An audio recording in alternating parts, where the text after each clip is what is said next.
భారతదేశంలో రామాయణానికి ఎంతో విలువనిస్తారు. ప్రజలను ధర్మ మార్గంలో నడిపించిన శ్రీరాముణ్ణి దేవుడుగా కొలుస్తుంటారు. అయితే పురాణాలు, ఇతిహాసాల విషయంలో ఆస్తికులు, నాస్తికులకి మధ్య ఎప్పుడూ చర్చ నడుస్తూనే ఉంటుంది. అలాంటి ఎడదగని చర్చలో ఒకటి రామసేతు. ఇది స్వయంగా రాముడే నిర్మించాడని కొందరు చెబుతుంటే, కాదు, సముద్రంలో సహజసిద్ధంగానే ఏర్పడిందంటారు మరికొందరు.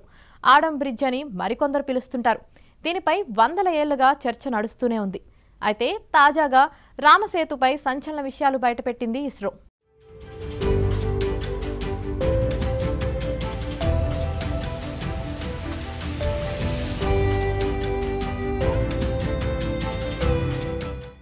రామసేతు తమిళనాడులోని పంబన్ దీవికి, శ్రీలంకలోని మన్నార్ దీవికి మధ్య సముద్రంలో ఉన్న ఒక నిర్మాణం. దక్షిణాదిలో దీనిని రామసేతు అని, శ్రీలంకలో అడాంగపాలెం అని పిలుస్తారు. ఈ వారధి వయసు 17 లక్షల సంవత్సరాలు అయి ఉండొచ్చనేది కొందరి పురాతత్వవేత్తల అంచనా. కొంతమేర 3 కిలోమీటర్ల వెడల్పు, 30 మైళ్ల పొడవు ఉండే ఈ వంతెన ఎలా నిర్మాణమైంది లేదా ఎలా ఏర్పడింది అన్నది ఇప్పటికీ అంతుచిక్కని ప్రశ్నే. మరోవైపు రామాయణంలోని యుద్ధకాండంలో రామసేతు నిర్మాణం గురించిన వర్ణన ఉంటుంది. రావణుడు సీతను అపహరించడంతో ఆమెను రక్షించడానికి రాముడు లంకకు వెళ్లడానికి వానర సైన్యంతో కలిసి రాళ్లతో ఈ వంతెనను నిర్మించాడనేది భారతీయుల విశ్వాసం. అందుకే ఈ వంతెన సహజసిద్ధంగా ఏర్పడిందనే వాదనను తీవ్రంగా ఖండిస్తూ వస్తున్నారు. ఇదిలా ఉంటే రామసేతుకు సంబంధించిన రహస్యాలను ఛేదించేందుకు ఎప్పటి నుంచో ప్రయోగాలు జరుగుతూ ఉన్నాయి. ఈ క్రమంలోనే రామసేతుకు సంబంధించిన రహస్యాలను ఛేదించడంలో భారత అంతరిక్ష పరిశోధనా సంస్థ మరో మైలురాయి చేరుకుంది.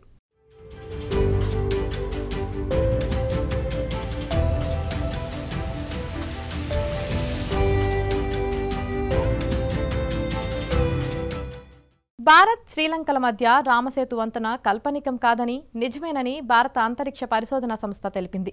నాసా ఉపగ్రహం సహాయంతో మొదటిసారిగా ఆడం బ్రిడ్జ్ అని పిలిచే రామసేతు మ్యాప్ను ఇస్రో ఆదివారం విడుదల చేసింది. ఇస్రో రూపొందించిన 10 మీటర్ల మ్యాప్లో వంతెన మొత్తం కనిపిస్తుంది. దీనిని సున్నపు రాతితో నిర్మించినట్లు కనుగొన్నారు. ఇస్రో శాస్త్రవేత్తలు అమెరికాకు చెందిన ఉపగ్రహం SAT-2 డేటాను వినియోగించి తమిళనాడులోని ఈ వంతెనకు సంబంధించిన మ్యాప్ను విడుదల చేశారు. రామసేతుకు సంబంధించి అక్టోబర్ 2018 నుంచి 2023 అక్టోబర్ మధ్య 6 సంవత్సరాల డేటాను సిద్ధం చేశారు. ఇస్రోకు చెందిన Jodhpur, Hyderabad national remote sensing సెంటర్ల శాస్త్రవేత్తలు దీనిపై ఓ జర్నల్లో నివేదిక ప్రచురించారు. భారత్, శ్రీలంక మధ్య ఈ వంతెన పొడవు 29 కిలోమీటర్లు ఉంది. సముద్ర గర్భం నుంచి దీని ఎత్తు 8 మీటర్లు ఉన్నట్లు గుర్తించారు. ఇప్పటి వరకు ఈ సేతు 99.98% నీటిలో మునిగిందని శాస్త్రవేత్తలు తెలిపారు.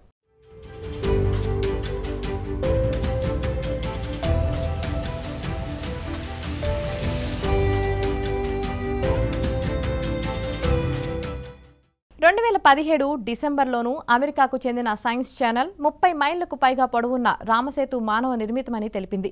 రామసేతు సహజసిద్ధంగా ఏర్పడినట్లు లేదని, అక్కడ ఇసుక సహజంగానే ఉన్నదే అయినా దానిపై పేర్చిన రాళ్లు మాత్రం వేరే చోట నుంచి తీసుకువచ్చి పేర్చినట్లుగా ఉన్నాయని దానిని పరిశోధించిన పురాతత్వ శాఖ అధికారులు తెలిపారు. ఇసుక 4000 ఏళ్ల నాటిదని, కానీ రాళ్లు మాత్రం 7000 ఏళ్ల నాటివని పరిశోధనలో తేలిందని చెప్పారు. సింపుల్గా చెప్పాలంటే దీనిని సూపర్ హ్యూమన్ అచీవ్మెంట్ అని చెప్పింది సైన్స్ ఛానల్. మరి వాటిని ఎవరు అక్కడికి తీసుకువచ్చి పేర్చి ఉంటారు? ఆ రాళ్ల వెనుకున్న కథేంటి అనేవి మాత్రం మిస్టరీగా వదిలేసింది.